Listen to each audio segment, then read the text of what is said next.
Hello Mafia, welcome back to my channel. This video, as you already can see by the title, this video is going to be part 2 of my childhood trauma. I am going to try to, how can I put this? Use better verbiage when I am talking because my last video got flagged for some words that I was using. So I am going to try to use better verbiage. I know some of you also did ask me to do a live Q&A about this topic as well. I probably will either do that Saturday or Sunday because that's when I have more free time to do things. Alright. So since my last video on this topic, I did take my mom off social media and I did have to block her from my YouTube altogether. I have received many of texts. This is one of them. If you can see how long it is, like that's one. And I have another one through Messenger on Facebook that is like really, I'm gonna block her name out. Okay, that is really long as well. I don't know where it went. Oh, okay. So like this one is like really long as well too. And you know, like there was no accountability in those messages, and she's a narcissist, so I'm not looking for any accountability. I also am not bashing her in any type of way, and I did make that known when I first started the video, that I was not bashing my parents in any type of way. This is my childhood through my eyes. So she basically did like a bunch of trauma dumping on me, which she has done my entire life, and I'm tired of hearing about it. You don't want to get therapy. Okay, cool. That's on you. Stop telling me about it. I don't want to be your therapist, okay? And I've been telling her this for the past year. I don't want to be her therapist. Stop telling me stuff, you know? This is my life that I am in control of, and I am trying to heal, and a way of healing is speaking out loud about your traumas. I do go to therapy. I go to therapy twice a month because that's what my insurance will cover. So that helps me as far as talking to someone. But now I am brave and bold enough and comfortable enough to tell my story. I am no longer in her household. I am no longer trying to look for approval from my parents, and I'm also trying to create a better environment for my children so they won't have to grow up in an environment as such as I did. So I'm going to get into these now. Okay, so the first one for part 2 is not having food in the house. So most of the time, well, my mom did not get food stamps. She did work. She had a state job. So, and it was only 2 of us. So she had 2 kids, a husband. He was in and out of jail, who was my father, and her. We did not have much food in the house at times. Sometimes I will only get food at school, and I would be very hungry. Sometimes I would put a piece of bread on jelly on a piece of bread, and I would just eat something like that. We just I don't know why, but we just couldn't keep food in the house. And also, if you have a partner who isn't working and you don't receive supplemental income, then it is much harder. But that was one of my traumas. So like how I'm dealing with that trauma now is I'm scared to not have something in the house that my kids won't eat. If my kids don't want to eat something, I'm panicking and I'm making something else for them because I know how it feels to be hungry, to be starving. And when you look at these things, and I worked in childcare as well too. So when I look at these things, I say, these kids are acting this way, maybe they're hungry. Let's try feeding them. And usually having a kid, having a fed kid versus having a non-fed kid can drastically change their behaviors. So yeah, sometimes we just we didn't have food. I remember when I had came home from college, I didn't have a job right away. We didn't have any food in the house. I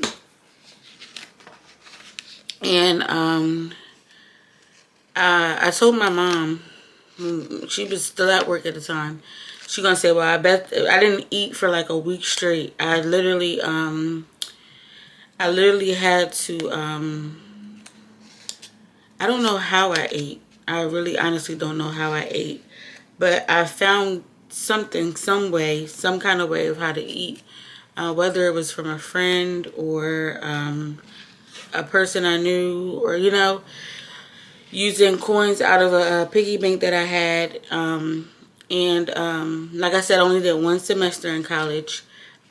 So I came home, I didn't have a job right away, and she told me, it was like a week of not eating, and she told me, she said, well, I guess you lost some weight, didn't you? And you know, stuff like that really hurts, because my mom is 300 plus pounds, you know, and I was no more than 190 pounds. Granted, that's not,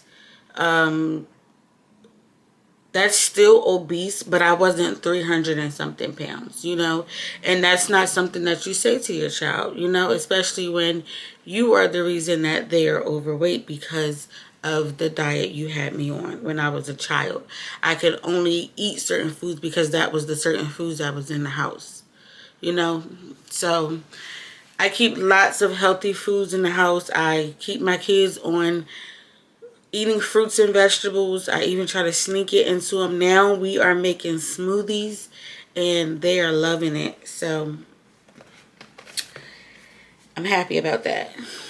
And okay, so I'm on to the next one. Every time I got allowance, it was taken from me to fund their habits. So I'm trying to censor my verbiage on here, so I'm not saying anything crazy. Okay, so my dad was an alcoholic. Mom was an alcoholic. They smoked cigarettes and other things as well. So when my mom had paydays, around this time, like, my dad really never had a job. I don't remember my dad ever really buying me anything. I remember him buying me a pair of shoes for my birthday one year. That was it. I don't remember him buying, as a child, I don't remember him buying me anything. My mom would give me like $20-$25 allowance. Okay, so I was a child who was basically forced to stay in the house. My mom did not want me to leave the house. She would let my brothers go out and play, but if I wanted to go somewhere, it's no. Mind you, my friend lived right around the corner, and she would always say no. So she'll be like, oh, can I get $5? You got $10, you got $20. So it was like, if she gave me allowance and I tried to save it, because sometimes I didn't know if there was going to be food in the house, and I wanted to make sure like I could go to the corner store and get some snacks or something to hold me over for the night, it would end up being taken back slowly, because because she had to fund her habits, and she spent all her money on her habits. So now she's out of money and taking my allowance back from me. And I asked her, and she was like, I know, I'm going to stop it. But you're not stopping it. You're not going to stop, because you're still doing it. You're still asking me for my money back after you already gave it to me as allowance. So I can't really enjoy my allowance, you know, because you're taking it back from me, you know. And if she asks my brother back for it, he gets mad. And she didn't like when he get mad. So she doesn't really say anything. She stopped asking him. And my brother had really, really, really bad anger issues. I didn't have those really, really, really bad anger issues, but he did. So I guess that scared her to a sense where she didn't ask him. Yeah. All right. Number 14, clothes that don't fit.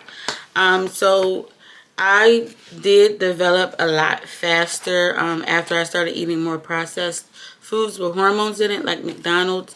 And this is around the time when my mom started going to college. I don't know why she wanted to go to college after she already had her kids, but hey, to each his own. So I had a lot of clothes that did not fit. And it was very hard to be in school and not be bullied. So I started wearing sweatpants and stuff because I did have a girlfriend at the time, and I would wear her sweatpants. And she would be like, "Oh, you look like a boy." She would always talk about my appearance, saying I look like a boy and I don't like the way you're dressed. And I'm just like, well, I couldn't really say, well, my clothes don't fit and you don't buy me new clothes that fit me. So, and I didn't have a style. I didn't know how to buy clothes for myself. My mom really didn't take me shopping at different stores to find out what's my style and what I like. I had to wear what she liked me to wear, and we always shopped at Foreman Mills. And if you know Foreman Mills, you know their stuff shrinks after a wash or two.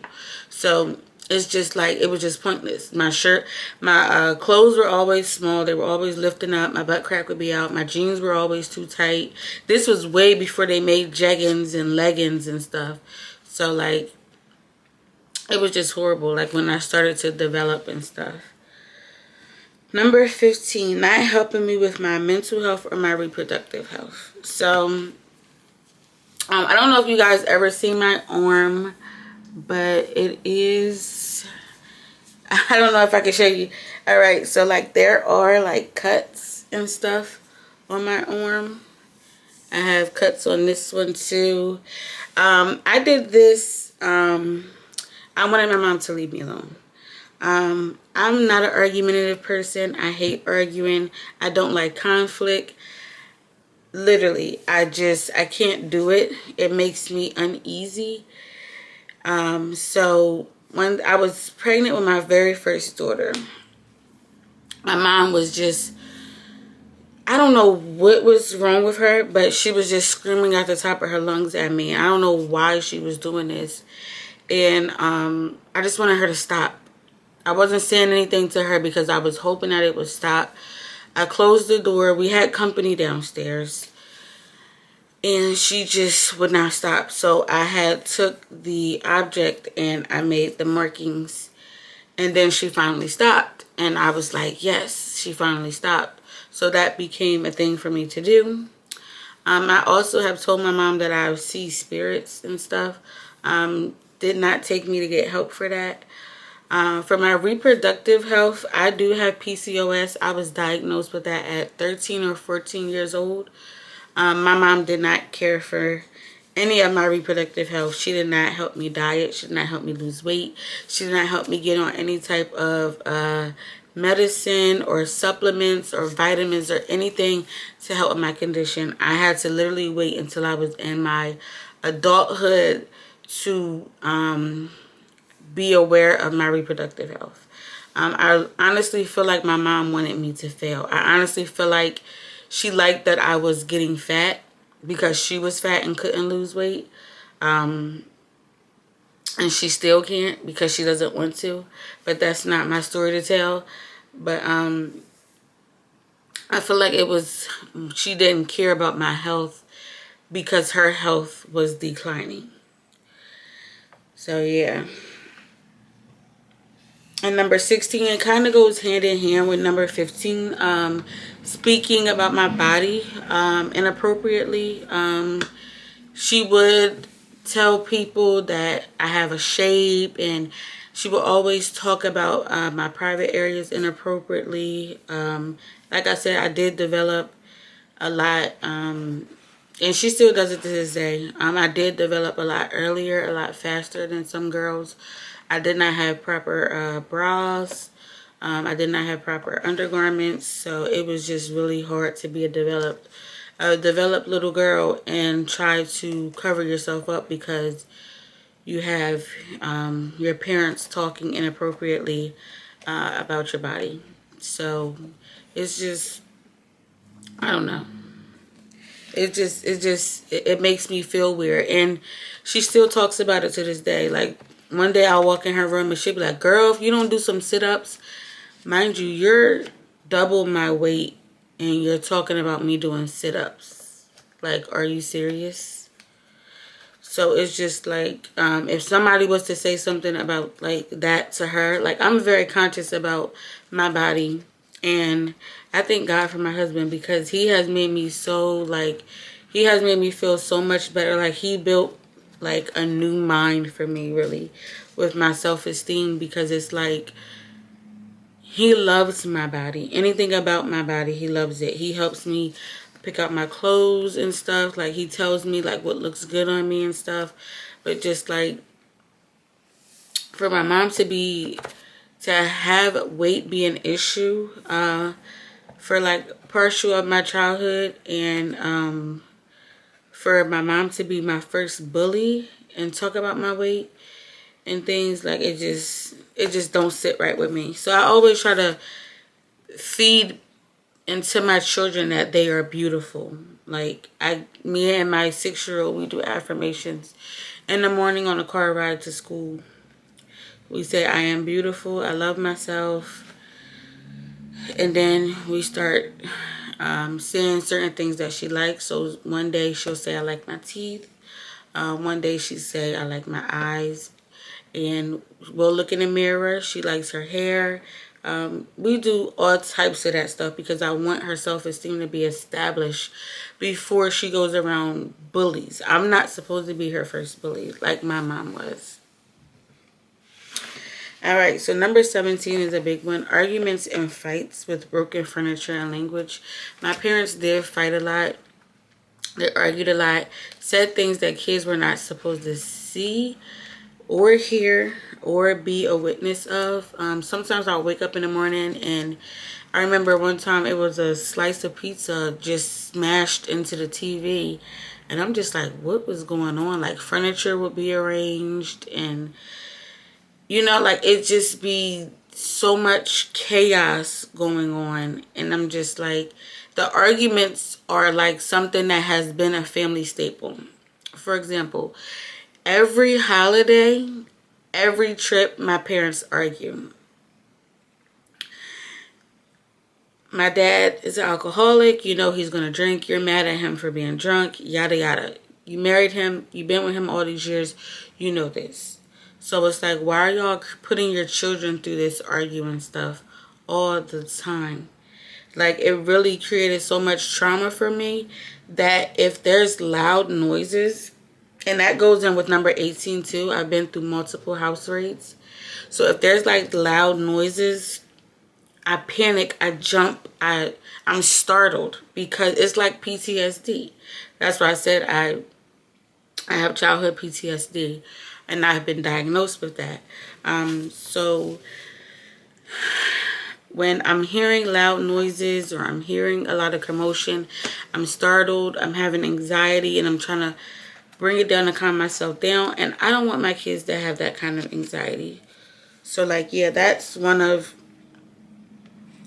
one. Like, any trip we go on, my dad ruins it. Well, both of my parents ruin it, really. My mom puts the blame on my dad, but it's really both of them. It goes hand in hand. I will never go on another trip with them again.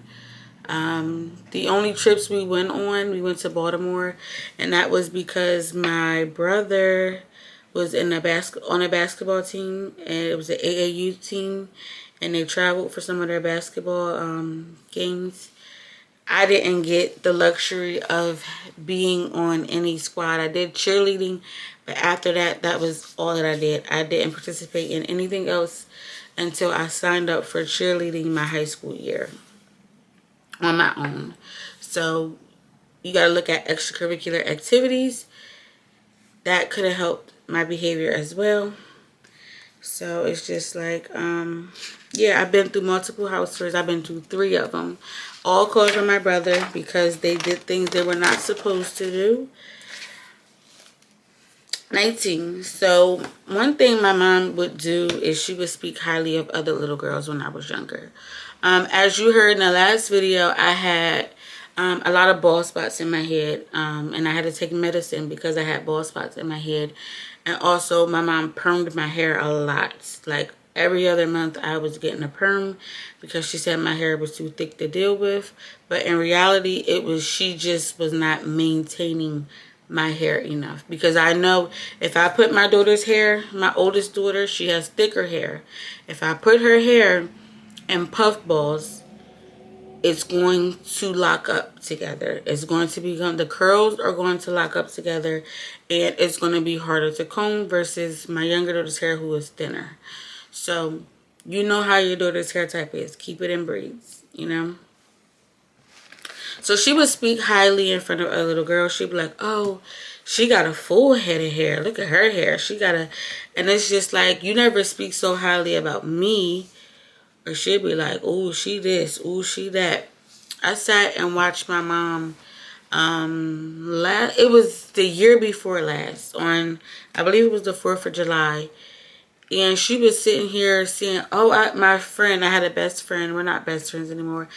But she had brought her boyfriend over. She was like, I like them together. I like them together. Don't you like them? I like y'all together.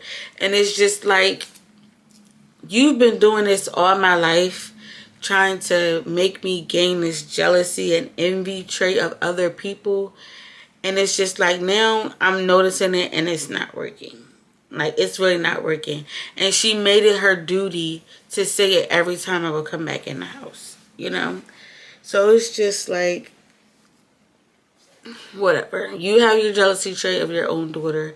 And I know she's jealous of me because I have a great husband. Like, he's an active father, and my father was not active. And that goes into number 20. Never having a bond or relationship with my dad. Number 1, my dad called me a whore when I was pregnant with my first child. Number 2, I brought him a fishing rod for Father's Day, and he broke it up into pieces and threw it around the house. I'm not sure why. I want to say because he didn't get a Father's Day gift when he woke up at the crack of dawn, that it wasn't legible for him. So he was like, oh, Walmart said I could take it back and I could exchange it for another one. That doesn't make it any better.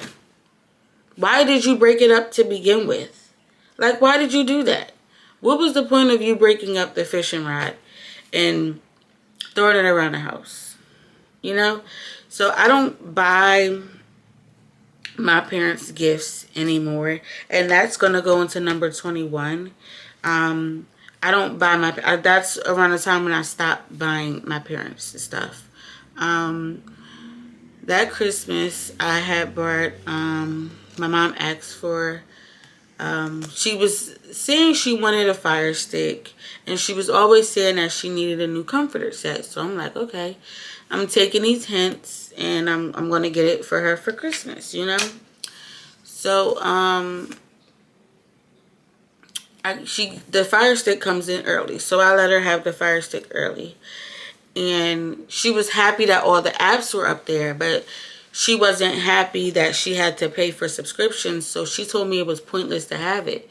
And I was like, well, I could take it back to the store then. I was like, that's ungrateful, because if you were to buy me something like that and I would express that I did not like the gift, you would be quick to call me ungrateful, selfish, mean, hateful. I'll never do anything for you. Like, again, some kids don't get this, that, and the third. I would get read down to filth, you know? And then it was just like, it was hurting my feelings. And then I gave her the comforter on Christmas Day, and she's like, oh, what else did you buy me? And I was like, nothing. And she got mad. So then she starts texting me all this stuff like, and what did you get, Chris? I thought you said you was getting your dad this, that, and the third. And I'm just like, pump your brakes. I don't even have a job, okay? So y'all are worried about getting all these gifts. I'm not your parents, okay? I don't have to get you anything. And my parents don't deserve a dime from me. They're lucky they got what they got out of me. But I stopped buying, like last Christmas, I didn't buy no gifts. She said, oh, let's do Secret Santa. I don't want to. Y'all make holidays horrible. She always saying how she's depressed on the holidays. Keep your depression away from me. And I hate to sound rude, but I cannot have that when I'm raising my own children. I don't want to create a holiday tradition of depression. I want to create a holiday tradition of happiness, family, love, fun, peace, joy. You know? I don't want it to be, oh, my mom died on Christmas Day. Okay. We know. You tell us a story every year. I don't want to keep hearing it. Not around Christmas time. So I did not spend the last couple of holidays with her, and those holidays were the best holidays I've ever had. I do not have a bond with my dad. He tries to make it seem as if we have a bond. I do not have a bond with him. My dad only shows affection or calls me when he is drinking alcohol. Other than that, he does not talk to me or anything. He doesn't even like to be bothered with my kids. We don't have a bond. I thought me and my mom had a bond, but it was basically just trauma bonding. So there's that. And then I have one more. So yeah, they were not appreciative of any gifts that I brought them. Mind you, I brought my dad a pair of shoes before. I brought him a watch. I remember my dad even he called out of work and said, my daughter got into a car accident and she passed away. You don't say stuff like that, okay? That was your reason for calling out. You could have said anything in this world, but you called your job. Well, you returned back to work and told them this to their face. Outrageous. How do you come back from this? Like, as my father, how can I accept you coming back from this? And then they were going away on a trip.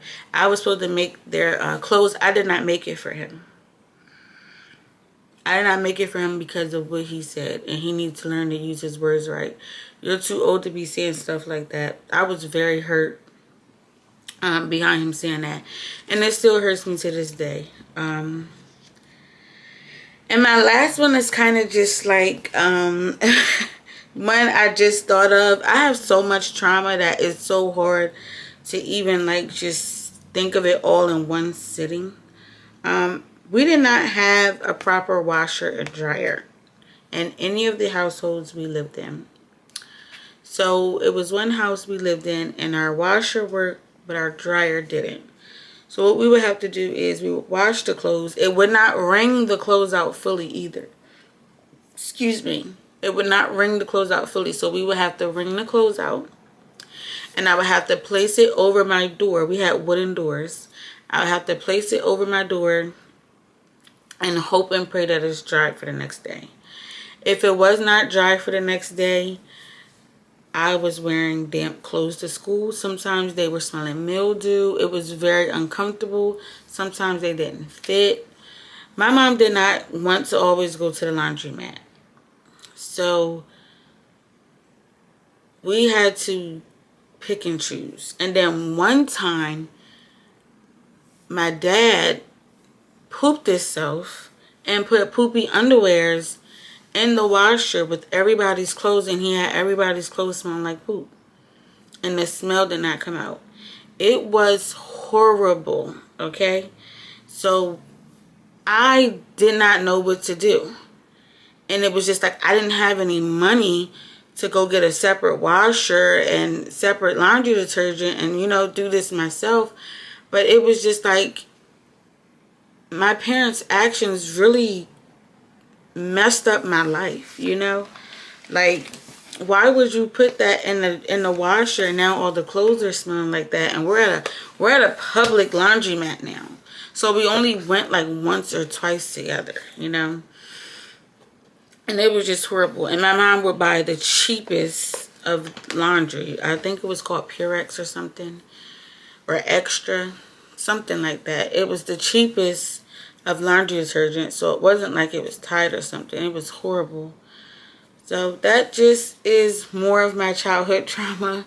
I know this is not my usual content, but I just had to get a part 2 out.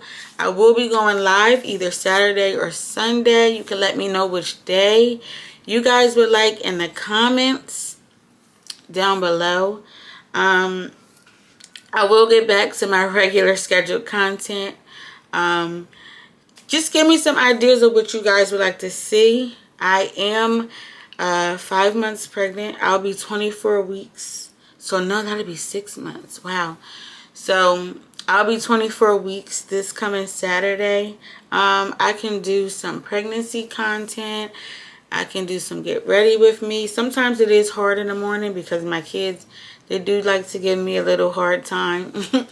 But just let me know. Just let me know what you guys want to see and what I can do. And you know, I always love support. I always love feedback, comments, suggestions. I'm not one of them mean YouTubers. And I will see you guys in the next video. Bye.